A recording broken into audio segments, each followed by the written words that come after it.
दोस्तों, यूं तो हर महीने की पहली तारीख से देश में कई नियम बदल जाते हैं, पर 1 अप्रैल 2023 इस मामले में खास है क्योंकि इस दिन से नया वित्त वर्ष भी शुरू होता है। इसलिए सामान्य नियमों में ही नहीं बल्कि कई टैक्स से जुड़े कई नियम भी इसी दिन से बदल जाते हैं। चलिए जानते हैं इनके बारे में।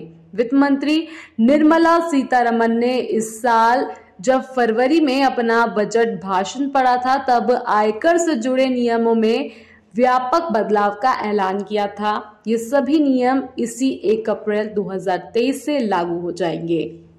मूल वेतन के साथ बढ़ सकता है सीटीसी।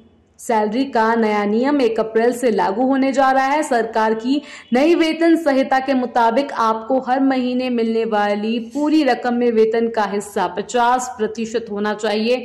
वेतन के दायरे में मूल वेतन, महंगाई भत्ता और रिटेनिंग अलाउंस आता है और इन तीनों को जोड़कर मिलने वाली कुल राशि महीने में मिलने वाली कुल राशि की आधी होनी चाहिए। शेष आधी राशि में अन्य भत्ते शामिल होंगे, लेकिन अगर ये राशि 50% से अधिक हो गई तो अतिरिक्त रकम वेतन का हिस्सा मान ली जाएगी। आज ज्यादातर कंपनियों का मूल वेतन लगभग 35 से 45% है।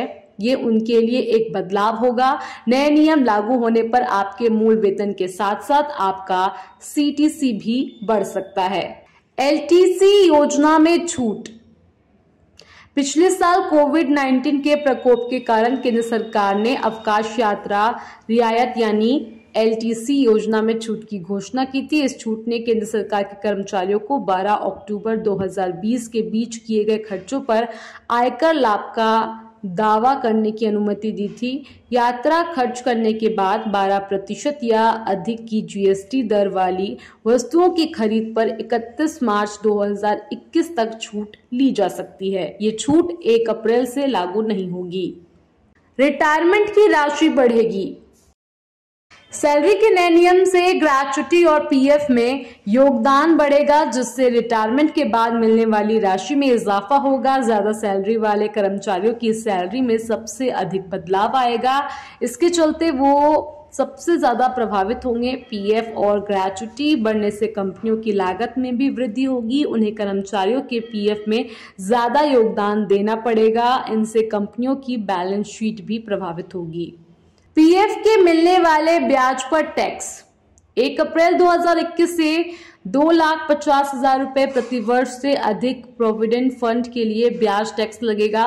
वित्त मंत्री निर्मला सीतारमण ने अपने बजट भाषण में इसकी घोषणा की थी। इसका मतलब है कि 1 अप्रैल से पीएफ खाते में प्रति वर्ष 2,50,000 रुपए से अधिक का योगदान करने वाले लोगों को 2,50,000 रुपए की सीमा से अधिक की राशि पर अर्जित ब्याज पर कर का भुगतान करना होगा। डिपार्टमेंट ऑफ रेवेन्यू के मुताबिक इसका मकसद कंट्रीब्यूटर्स के बीच असमानता को दूर करना और अमीरों को इसका दुरुपयोग करने से रोकना है।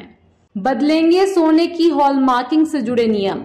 सरकार ने सोने की हॉलमार्किंग से जुड़े नियमों में कंफ्यूजन को दूर करने के लिए अब इनमें एक यूनिफॉर्मिटी लाने का प्लान किया है। ये नया नियम 1 अप्रैल 2023 से लागू हो जाएगा। अब देश में 4 अंक के हॉलमार्क यूनिक आइडेंटिफिकेशन वाले आभूषण नहीं मिलेंगे, बल्कि अब सिर्फ 6 अंक के HUID वाले गहने ही खरीदे और बेचे जा सकेंगे।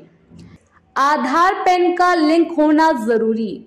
अगर आपने 31 मार्च 2023 तक अपने आधार और पैन कार्ड को लिंक नहीं कराया है, तब आपका पैन नंबर इनवैलिड होने जा रहा है। यानी 1 अप्रैल 2023 से आपका आधार और पैन लिंक होना जरूरी है।